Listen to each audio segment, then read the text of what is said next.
What up, Talkin Fight fans? Thanks for tuning in to this debut episode of No Punches Pulled with No Mercy with our girl, Brooke Dierdorff. Brooke, tonight is your first night of joining this wonderful family here at Talkin Fight, and we're going to let all the fans know who you are and what you represent and what this show is going to bring in the future. So this is pretty much putting you in the hot seat. So we're going to talk to you, find out all about you and your lovely story, because I know you got a great one. Let's do it. So, yeah, you do, honestly. Why don't you just tell everybody, titles, who you are, what your record was. So for those of you that don't know, it was Brooke No Mercy Dierdorff was my fight name. It's Millbrook now for other people that know at the end of my career. My record when I retired was 6-5-2. And I held the WBC lightweight international title. Yes, you did. Well, you grew up in Illinois. You were the youngest of three in a small town. How was that? How was that growing up? And how was the boxing scene in such a small town in Illinois? Because, to even, I don't even know if Illinois has a boxing scene, does it? Well, Chicago. So Salmonock is like, I don't know, I'd say about an hour from Chicago. So it's like in the sticks part of the suburbs. I grew up with two older brothers. My oldest brother was pretty nice for the most part. Me and the middle brother didn't get along so well. So he was always messing with me. So I think that's where a lot of the temper came from, just him messing with me all the time, and we were fighting all the time. So there was that. But I was always extremely, extremely athletic. Like I played with two brothers. I played every sport. So I played basketball, softball. I ran track sometimes. I did volleyball. I played everything throughout, all the way through school. I actually had a scholarship to play full ride at NIU for basketball. But I decided I wanted to take a break from school and join the military. I joined the Army. Yeah, I joined the Army. So, the Army was definitely an experience. I can say I don't regret the Army. I mean, it did a lot for me. I definitely grew up from the Army and the military. I definitely was not a lifer. It wasn't for me. I can't deal with the drill sergeants in my face and spitting on me, and I wanted to kick their ass. No, I couldn't do that either. So I didn't have the best time in basic training. We'll just put it that way. I didn't make it easy on myself. No, but you did your time. You did your time and got out unscathed.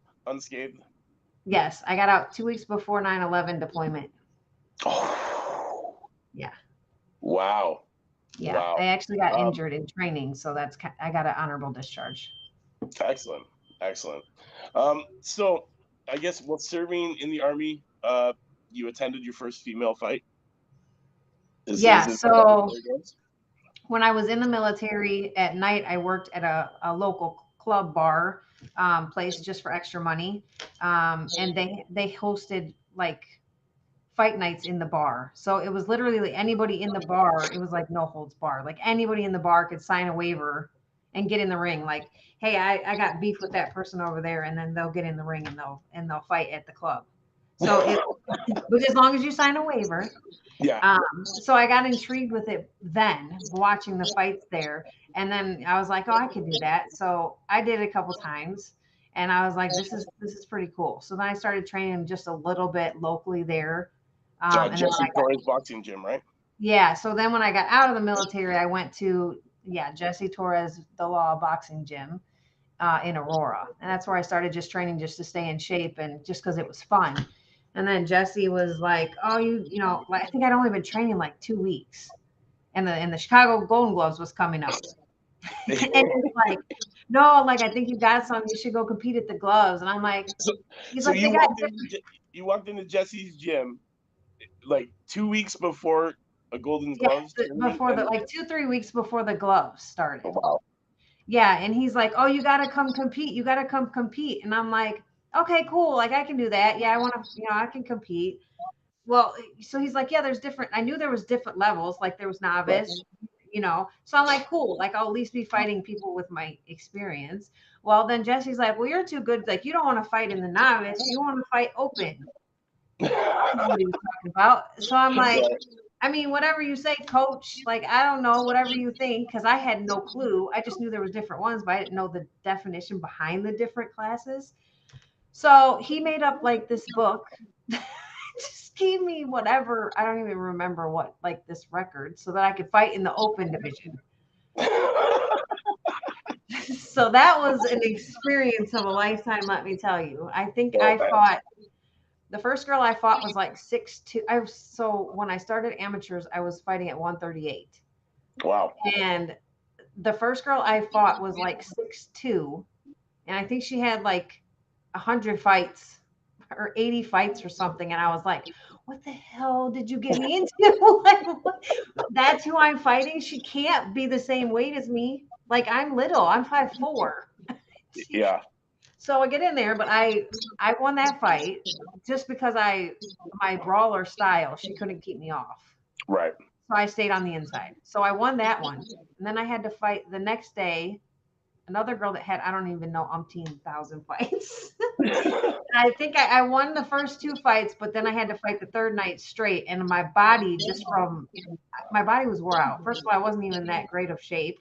Right. And then I was taking a lot of punches, even though I was winning, because I had no idea what I was doing. I had just started training. I didn't have any skills.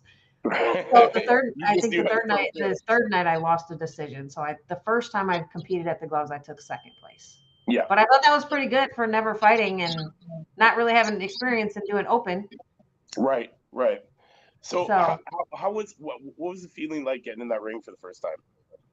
The very first time I got in the ring, well, yeah. I was nervous. Wouldn't have been so nerve-wracking had I not seen the girl who's like a dang giant, and I'm like look like a midget next to her. I wish I could find some photos. I mean, she like towered over me. Like I think when we got her up on the ropes, I was literally like almost in her belly button. She was so big. But yeah, so when I saw her, I mean, my initial thought was, oh my God, like I can't get in there with her. Like she's gonna pummel me. She's got like how many fights again? And I have supposedly how many? So I was a little nervous getting in the first time just because of who the opponent was and how many fights they had. But I have that no mercy mentality. Right. So there was no turning back at that point. We just went in there. And so that was the Golden Gloves where you met Sam, right? From Windy City and began training with him. Sam ran the Golden Gloves. Correct. Right. So after I was training I still would train at Jesse's, but I knew Jesse didn't really take a lot of people pro. Right. He did a lot with the amateurs, but he didn't really have a lot of pro fighters. And I knew that once I started competing, I wanted to go pro, and I wasn't getting many fights with Jesse except for the gloves. So Sam put on shows all over Chicago. I mean, Sam's well known. I mean, he's like the biggest guy in Chicago. So he put shows on all the time. So once I met Sam, I started going to the city and training with Sam, just so that I could get more fights and more experience. So yeah, that's why I went. And that was back when it was the original Windy City gym. Right. And then that following year you took first. I did. Yes. So let's talk about that experience. Let's talk about the first Golden Gloves. You've been a year training. You've competed after 2 weeks after being in the gym, and then a year later you go here and you mop the floor with them and take first place in the Golden Gloves 05. Yeah, I got a few fights in between there throughout Chicago at different shows. And then when I went to the gloves, it was funny because I think at that time I was fighting at 125, I'm pretty sure, for when I won the gloves the first time. I had dropped to 125. And yeah, it was just surreal. I think the one that I won, I fought Teresa O'Toole and Emily Kleinfelter. I'm pretty sure it was that one that I won, which if anybody followed boxing back then, they were, I think, USA Boxing even. But I dropped O'Toole. Right. I dropped her with a straight right hand. So that was like everybody was like, because not that too often that people get dropped in the amateurs with headgear. Right. So yeah, that one. It takes a lot of force. It takes a lot. Yeah, of it force. takes a lot of extra force when you got the headgear on because it's padding. You got Yeah. a little padding up there. So that was awesome. Dropping somebody and then coming back and taking first place. So yeah, that was surreal. It was a good time. And so you, how many times you went? How many times did you go to the Golden Gloves? 3 times. I think you went I 06 as think well. Right? 3 or 4 times. I have 3 or to 4 go times. back and look for sure. I know that the very last year that I competed at the nationals, I was fighting at 125, and when I waited till the end to sign up because I couldn't get any fights anymore. Right. Anywhere. There was no local shows. People wouldn't fight me. Sam tried, and I couldn't get any fights. So he's like, "Well, we're gonna wait till." What was the women's like, I guess, scene like during that time in Illinois and Chicago and all that? It was pretty decent. I mean, there was quite a few girls. I mean, I think I had before like my last gloves, I had like 10 or 12 fights. So, I mean, and I think I went in 2002, I went pro in 06. So, I mean, I guess not a ton, but I mean, I felt like I was fighting it, frequently enough, I guess, for the area. Right. I mean, he put on a lot of different shows, and then there was other towns that would host shows. But that last year, I remember going, and Sam's like, "We're gonna wait until the last like few days to put you on the list." And I was like, "Okay, cool." Well, he put me on the list, and then like I think like the day before, um, I want to say it was the day before the start of it. He put me on the list, and everybody that was in 125 either went up or down in weight. So I won the last nationals, which I don't even think I put on there maybe, but by walkover because it was a full list, and then I signed up and everybody moved. They either went up or down a weight class. So I won on walkover. It's got to be frustrating, like it was. I mean, it's already hard. It's already hard enough as a female sometimes to find fights, right? Like right. a lot of you women that have discussed, Sugar is one of those ones that's talked about it. You and me have talked about it, and then to be feared to the point where just seeing your name on the docket has them quivering, and and then people start moving up and away. That had to be very frustrating. Yeah, I mean, it was because I mean, it's not, you don't quite train quite as hard as you do in the pros, but I mean, you're still putting in that time and you're still training, and putting in all that hard work just to show up to a fight and then have everybody back out. Oh, that's horrible. So, what was the motivation to turn pro? Like, who were some of the inspirations behind the choice? So I mean, as far as the female side, my most famous ones that I can think that I thought of, and I now today I look back and there's pioneers back in the past that I've learned about since then that I didn't know about at the time that came like in the way beginning. But in my era, the ones that I had seen fight, Chevelle Hallback was like my absolute favorite, even though I don't have her style. I just loved her demeanor and just everything about her. She's so nice, but man, does she have a mean mug, eh? She does. I'm telling you, but Chevelle can be very mean, and I wouldn't say she could be mean, but she puts on that persona that is that way, but she's a beast in the ring when she turns it on. But if you actually know her, sweetest person you'll ever meet, like would never say a bad word about anybody. That's just Chevelle. So yeah, me and her have become really close. But Chevelle, Christy Martin, I had obviously seen Mia St. John fight. I don't know who hasn't seen her fight. Ann Wolf. There was Layla Ali, Frazier's daughter. I mean, there were so many that I had currently been watching. So just kind of got inspired by watching all the girls. What? Okay, let's fast forward. September 1st, 2006. You know what we're talking about? Paradise Casino. your debut. You weighing in at what was 122, TKO in Mayfield, of Columbus, Mississippi, at 134 in the second round of that scheduled 4-rounder. That debut, let's talk about it. What was the emotions? What run us through them? How you felt? Well, the pro debut, Beans. Okay, so I was born and raised in Fairview, Illinois. I mean, that's where I was born. I wasn't raised there, I should say. Okay. Where all my mother's side of the family lives and resides. Big family. So we were always down there, even after we moved when I was 2 up to Salmonock.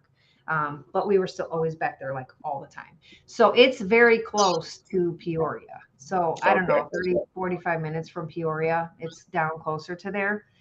So to have it be at the Paradise was like so great for me because it meant that my whole family could be there. Like my parents could be there, Chris could be there, my daughter was there, like my whole other side of the family. I had cousins, aunts, uncles, like a lot of people there. So It was the Brooke show. It was the Brooke show. I had an entourage with me that day. Just awesome. because it was so close to everybody. They're like, oh yeah, we're gonna go because it's at the Paradise. Like, why not? But yeah, it was so, but having everybody there was such an honor and it felt so great. But at the same time, like once it got closer, you start get those nerves because you're like, well, I have to perform well because literally every act's gonna be here this time. When at all my other shows, I mean, my parents didn't go all the time. I mean, they were working or whatever, so it was usually just me and Chris would go. But yeah, I didn't. My family didn't go. I think they went to the gloves, but like regular shows, they didn't go watch those. So to be able to have everybody there, it was great feeling. But yeah, a little bit of nerves, a little extra nerves, because I'm like, oh my God, everybody's here. Like I gotta go out big. Yeah. Is that why you ended it so quick in that brawler fashion? Yeah, well, that and the fact that so Sam and Chris and everybody kept playing me up because I think the girl that I pro debuted was 1-0 with 1 knockout when I was pro debuting. So I was like, they're like, oh, like she's gonna knock you out. Like she's 1-0 with 1 knockout, so she's got power. She's gonna take you. So I'm like, yeah, okay, she's gonna take me. We'll see about that. So, but they kept egging me on. So then I got really pumped up, like this, isn't gonna knock me out, damn it. Like I'm gonna knock her out. Yeah. It ain't happening today. I'm gonna slump her. Yeah. So I'm like, you're crazy. So that's kind of drove me, and like right before we did the walkout, even. So I'm like totally pumped, like this chick is gonna try to knock my head off. So like I had to go out banging, like immediately. So I went like full speed ahead. 1, nerves because of family, and 2, because I'm like, I'm gonna get her before she gets me. That's That's awesome. kind of why. Honestly, there is one fight that I've seen clips of yours, and that's your 07 fight when you brutalized DJ Morrison. Let's talk about that one. That was a big one. You wrecked house that day. Yeah, that was also, I think, that was also at the Paradise. If I am pretty, yeah, that was also at the Paradise Casino. Yeah. DJ, that was a funny one too because she came out with basketball shorts on and a wife beater. I think when I'm almost positive she had on basketball shorts and a wife beater when she walked out from the back, and I was like. Like I had never seen. Much love, DJ, if you're watching the show, but threw me because I was like, are you sure that's the right opponent? Right. Because I had never seen a girl walk out in basketball shorts and a wife beater to the ring. But yeah, no, she was hardcore. Yeah, she was hardcore. But yeah, that one didn't last very long either. No, that one was a minute 12.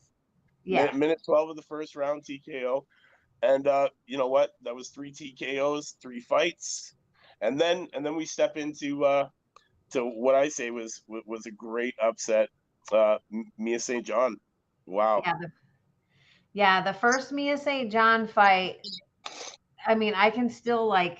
I can still like hear it, like even like that night. What was the motivation to go into a fight like that? Like you were on your fourth fight, and you were like, yeah, you know what? I don't give a shit if she's 43-8-2. I'm gonna knock her out. Like, is that the feeling? Well, so what initially happened was, if you've heard of Rita Figueroa, was a Yep. stablemate of mine at Windy City Gym. She was actually scheduled to fight Mia St. John. Okay. And Rita got hurt. She hurt her shoulder like a week before the fight, or 5 days or something before the fight. And Sam coached both of us. So I heard about her having to pull out. So I don't remember if Sam mentioned it to me or if I called Sam, but I was like, hey, like, if she's not fighting, I want to fight. Well, I can't remember if he asked me or if I called him, but either way, if he asked, I was like, yes, 100%. Or I might have called him when I heard she was injured, because I was like, I had seen her fight multiple times. Yes, I knew she was extremely more experienced than me. It was like 4 or 5 days notice, and I fought at 125 featherweight, 126 featherweight. That Right. fight was at lightweight, 135. And Right. they're like, well, the weight difference. And I said, I don't care. I'll just weigh in with my clothes and put keys in my pocket. I think Because you you weighed gotta in. be so close. You weighed in like 6 or 7 pounds lighter, right? 129, I'm pretty sure is what I weighed in on, but I had all my stuff on. Because you can only be so far apart or they won't sanction it. Like, Right. Right. you got to be kind of close. Yeah. So yeah, but I weighed in with all my clothes on and everything, and I'm pretty sure I was 129. But I just told him, I said, one, I know I can take her. I don't care about her experience. I don't care about the weight difference. Two, I mean, in my mind, first of all, I didn't even think about losing, but looking back now on it, I mean, if I would have lost, it really wouldn't. I still would have been recognized. Yeah. Just for fighting her at 3-0. Definitely for stepping up and taking such, short note, like taking a fight like that with a Right, as a veteran who's been replacement. around for so long in the game. Exactly. And that shows a lot of determination and drive. What characteristics do you have that put you above the others? What makes you that gives you that drive and determination? What do you think it is? That military help? I guess the military probably helped. People have asked me that before, and I always revert to being the only sister with two brothers.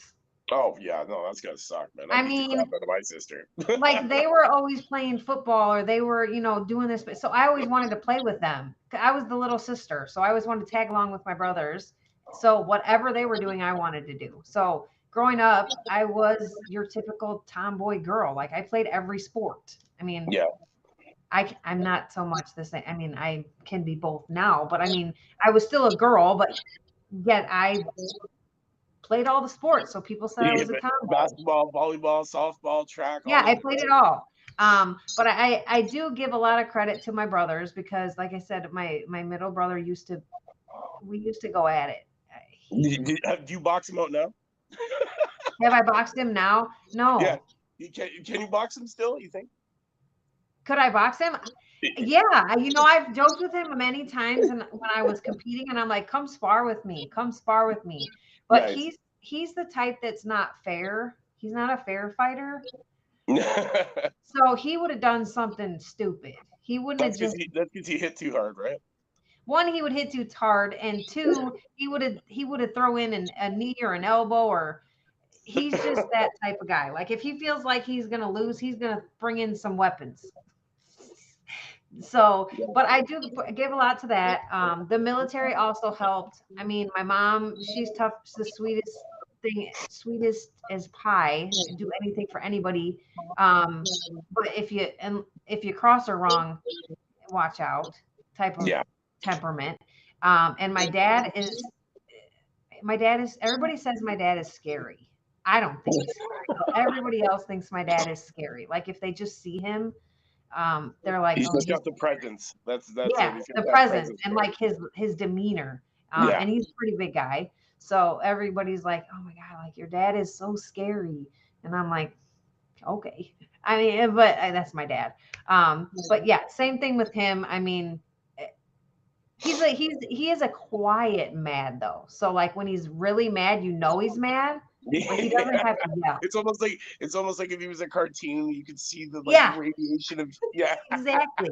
It's like he's really, really pissed, but he doesn't have to yell at you. It's like he can talk very calmly, but like he's being very serious. So I Yeah. think I took a little bit of that from all of them, really. What was the support like from your parents growing up in the boxing game? Were they very supportive, or did they They not want to see were. you do it? My dad actually loved it. He came in to several. My parents, if they were close, they were at every fight. Both my parents. So they definitely backed me 100% as far as that goes. The difference. My mom hated it just because she's a mom and Yeah. she didn't want to see me get hurt. So she's like every time I'd have a fight, she's like, "Oh my God, like I'm so worried. I'm so worried about you. Like, I want to be there to support you, but like, I hate watching you get hurt, and I'm so scared. Like, what if something happens? Like, because she's a mom. Right. But she was always there if it was somewhere local that she could be. My dad, on the other hand, he really liked it. He enjoyed it. I mean, He came into the corner with me on 3 or 4 of my fights. I know the two in Illinois. Um, I don't the Michigan one, he came and he even came to Canada with me. Oh, Um, when you so were in Winnipeg, yeah, right? yeah. Against So Olivia my Lula. dad, my dad did come in the corner with me several times. So yeah, very supportive. My brothers came to some of my local fights. So yeah, they were all pretty supportive of it. That's great. Yeah, honestly, it's a big thing. Like to have family support in this game. Like you're in that ring always by yourself. Hmm. It's the lonely man sport. You're in there. You're on your own. But to have all that support on the outside is a big thing. And Exactly. especially nowadays, um, it's a hard life. It is. It's not an easy game. It's definitely you're not going to get in there and just make mega bucks. You're No. going to go through your trials and tribulations, and Yeah. you're going to suffer. You're going to have a lot of problems. There's going to be a lot of issues, and It's definitely a long road. yeah, it's a long road. That being said, what do you think is the biggest obstacle that you faced uh, in your career? Not only as just a boxer coming up, but as a woman, a female. Um, the biggest obstacles that I had to face, as far as the boxing side of it, is just the politics in boxing. Um, Getting on cards was tough, especially um, later on in my career. I stopped going with Sam, and when my husband Chris got his coach's license, we kind of just ventured off because it was an hour and a half drive to the city. We literally just went there for sparring. Sam was, I can't remember, was it Olofkin, or he was really busy with several of the big pro guys at the time. Mm-hmm. So he didn't always have enough time. I mean, he did the best he could, and he did when I was there, he did what he could.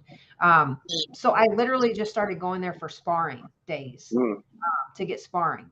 And then when I was at home, Chris was doing all the mitt work, like all the training regiments, all the mitts, like me and him were doing it together. So at that point, he's like, well, why don't I just get my coach's license?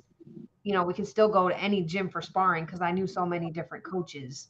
Right. Um, and then that way I also didn't have to give out a portion of my purse when I already Exactly. didn't make anything.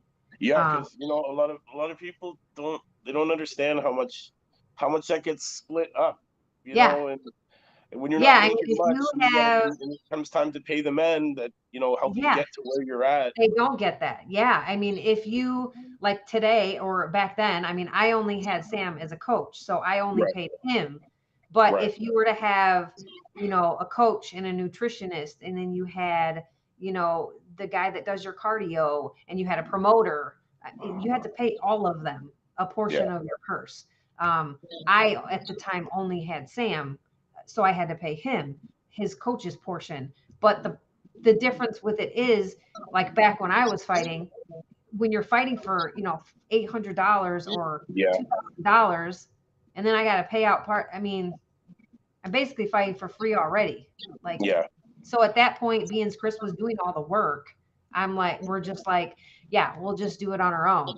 Now, so when I left Sam, though, that did make it extremely hard to get the same opportunities, I would Right. say, because it was literally just Chris, like setting up all the fight, me and him, just, Yeah. we had people, managers calling us, and then we're like, well, no, I'm not fighting for $1,000. Like, we just beat Mia St. John. Like, what? Yeah. Like, But then you say no so many times, and then the calls stop coming because they don't want to pay. They didn't want to pay women.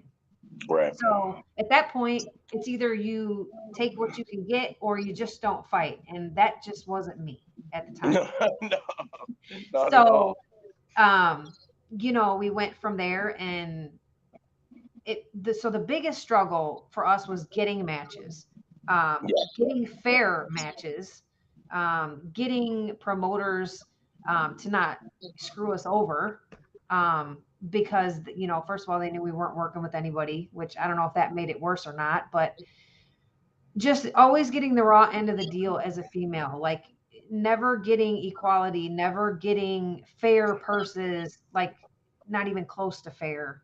Not getting all the accommodations that the guys would get.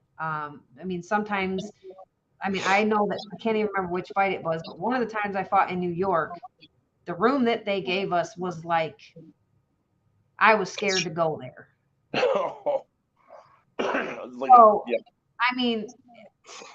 It's just, and the guys weren't staying there, but they didn't want to spend out the money.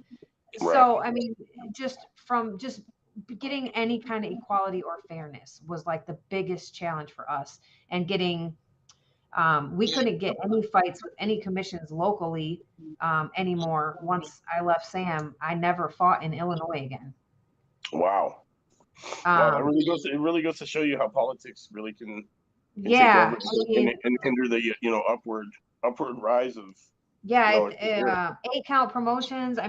That's where I fought the 2 fights in at the Paradise Casino with, and then also I fought in Cicero with them once. But after I left Sam, they didn't put me on a card again after that. So literally every fight from then on was out of my realm. I was a road dog. I went wherever, whenever, and after Mia, it was, I think every single person I fought after Mia, besides my very last fight, was top 5 ranked. Yeah. With titles. Honestly, I want to talk about the Mia St. John win, the second one, the unanimous decision, WBC International Light, 79-77, 78-76, 77-75. And then right after that, you take on Mary McGee. Like these are some big names, and then right after that, Olivia LaGarula in Canada. Yeah. You were fighting some top ladies there because you were a top lady, right? So yeah, I was fighting them all. Towards the end of my career, after I fought Mia, I'm like, well, if we're gonna do this, we're gonna do it all the way, and I wanted the best. Right. So I got several fights. I used to have, I think it was Allison Pusick or something. She was an up and comer. I can't remember for sure what her name was. I think that's what it was. But her manager used to call and hound the crap out of me after I won that belt, that I was scared to fight her. And I'm like, I don't even know who the hell she is. Like, I've never even heard of her.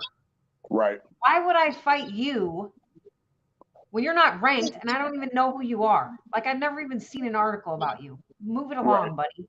Like, stop trying to get clout off of me because you want your girl to like jump to the spotlight and nobody's even heard of her yet. Get out of here with that crap. Yeah, but yeah, I wanted the best of the best, and I fought, I feel, I don't know, other people might feel different, but the best there was between 126 and 135 in their hometowns, defending titles. Yeah. And we all know how that goes. We did. Honestly, people out there, if you haven't seen it, man, definitely you got to go back and check these fights. You got to check these historical documents of wonderful fighting by Brooke. Honestly, some great fights. Honestly, he kicked Mia's ass twice. Yeah. Twice. He brought it to her twice. Put Mary McGee in her place. It's all the Mary fight. The Mary fight was interesting, and you got it sitting up in the corner behind you. You know, that big green belt. Yeah. That's what it's about. It's back there. Yeah. Well, you know what? We're gonna move along. We're gonna talk about what you want this show to be, because you know this is gonna be your show. I'm introducing you to all the people that are watching around the world today. You know, this is gonna be every Tuesday, 8:30, with Brooke doing her thing. What are we looking forward to? What are you gonna bring us? What do you want this show to be? So what I want for this show is I want it to be fun. I want it to be informative. I want it to be exciting. So with my past experiences and all the BS that we had to deal with as women, I want all that to come to light. I feel like nobody really has asked those questions in interviews for people to really grasp. Hold on, baby. Grasp what everybody has had to go through to get to where women's boxing is today.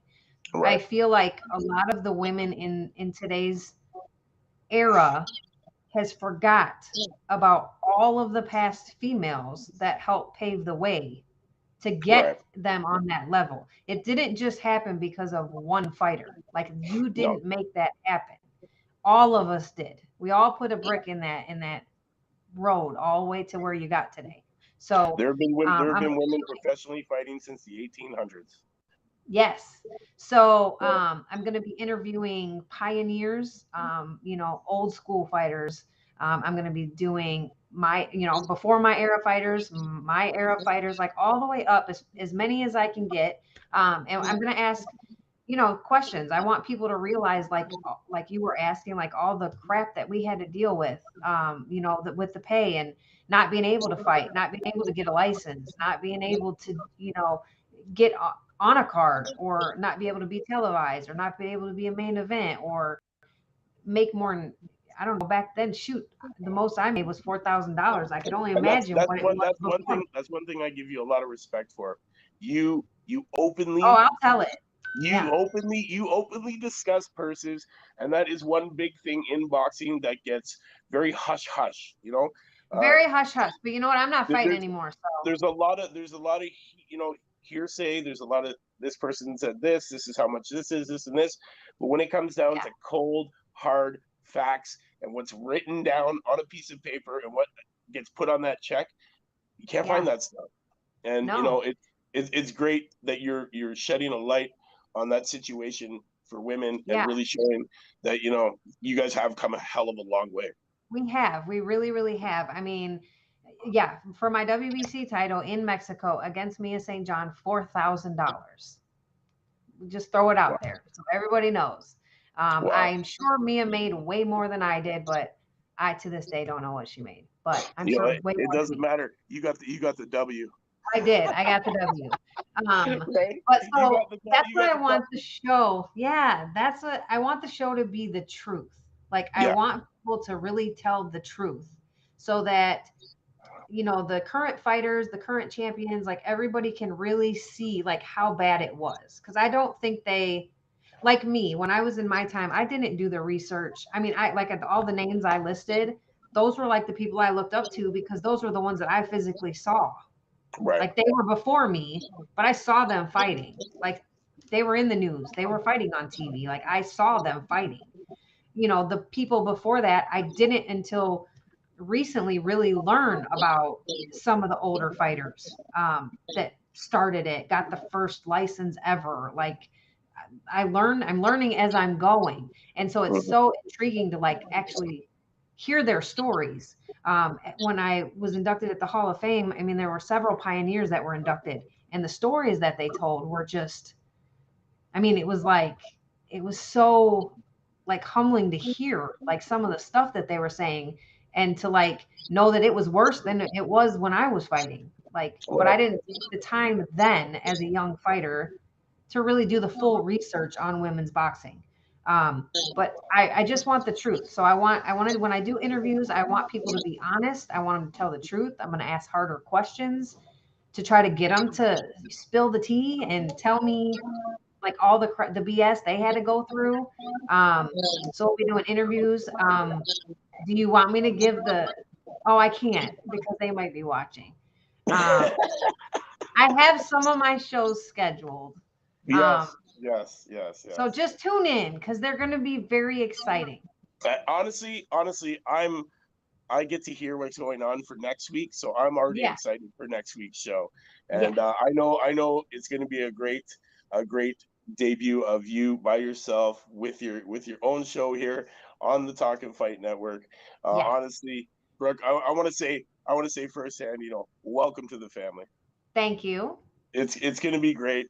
You're going to do great here, and honestly, you're probably going to open up the eyes for a lot of women that are thinking about getting into this game because I mean, I'm going to be doing I have some amateur fighters. I'm going to be doing interviews with amateur fighters. I've already got some lined up. I've got a huge list of people I've already asked about being on the show. I just haven't scheduled the shows yet and figured out who I'm going to do in what order. But I've got amateur fighters that I've got that are going to be coming on. I even have some like young girls that are coming up. So I'm going to be trying to get all from past, way in the past, present, future kids that are boxing that want to go, that want a career in boxing. Like I want it to be a little bit of everything, but I really want it to just be the honest truth and for people to really, really understand like how bad it was. My biggest pet peeve today is whenever you're seeing the girls of today, some of them doing interviews and they always ask them, like you asked me, well, who are some of the people that you looked up to when you were coming up in the sport? And they all say a male fighter. Like that really perturbs me. That really pisses me off when it just shows that they're not educated in the sport that they're in. Right. It but shows it's like that they don't know the history. So many. You gotta know where you come from to know where you're going. Right. You gotta well, and like I said, I didn't know about all the older ones, but I certainly knew about the ones that came right before me because I saw them fighting. So these girls they know some of the past fighters. When they were fighting amateurs, they were watching boxing because they knew they were going to go pro. Who's the competition up there? Like, who am I possibly going to fight when I turn pro? Like, who's the top dogs? Like, who do I want to go after? You know that, the generation before you. So take the time to at least say, oh, hey, I think, such and such was a really good pro, she had a great pro debut, anything, or she had a great career or something. Girls, listen to me. Honestly, you probably will want to be one of these women named, that have helped inspire people. Like you are a Hall of Famer. You are a WBC belt holder. Like you are a champion. I would have loved for somebody to say that. I mean, I did have several amateurs come up to me there, and one in particular who actually I think she was a pro. And I was who she looked up to. Like she doesn't have the best of record, but she's fought really tough opponents. And she's like, seeing you still make the Hall of Fame regardless. Women's boxing, you can't look at records. It's who they fought and where they fought them. Honestly, why I say that is because you know what, women don't duck. They don't duck. They don't run. No, and they fight anywhere. They get in the ring and they fight. Win or lose, it doesn't matter. Exactly. It's just you're in there. Every loss is a lesson, and every win is a big. But she was ecstatic to meet me just because she was like, you're like who I looked up to because of your story and like you're here, like you're in the Hall of Fame. Like that gives me hope that like I still have a chance. What was that like? That phone call? That oh my God, that was at the induction ceremony. The girl she bought a ticket and was at the induction ceremony. She came up and asked me for my autograph and took photos, and she told me all of this stuff like in person. I got her phone number. I gave her my phone number, and I was like, if you need anything or any advice, you call me. And I have actually talked to her a few times since the induction. But yeah, I mean, that's just me. I want to give back. But girls of today, if you're asked that stinking question, who do you look up to? Please name any female fighter. You can name the guys too, but at least throw some females out there. Give the females their props. They need the recognition for the way they paved the way for the young. They do. Youth. Like there's a lot went on in female boxing before 2012 in the Olympics. Exactly. I never It's got just the Olympics. It wasn't there. exactly. So many of us didn't. Tons and tons of Yeah. females didn't get that opportunity, and they had And the there wouldn't have been club fight. Olympics without all of us fighting before that. Yeah, Fighting for the Olympic spots, like fighting for us being in the Olympics. So just think about that next time you're asked that question. that's right. Well, Brooke, you know what? I think it's been a great introduction to the world out there, for what they're in store for this weekly show, 8:30. No punches pulled with none other than No Mercy, Brooke Yes. Dierdorff. Yes. So, Brooke, I can't wait for next week. I'm super excited for the show. All the fans out there watching, make sure you set your reminder for this one. You're not going to want to miss it. Trust me. You don't want to miss it. It's special. We got some. She's got some special things happening for the second installment of this show. So make sure that you tune in. You're not going to want to miss it, guys. It's always a pleasure. Brooke, welcome to the team. Welcome to the family. Good luck in the future with the show. And honestly, it's been a pleasure. And to all the Talkin' Fight family fans out there, thanks for tuning in to this episode of No Mercies, No Punches Pulled. Thank you, guys. See you next week. Later.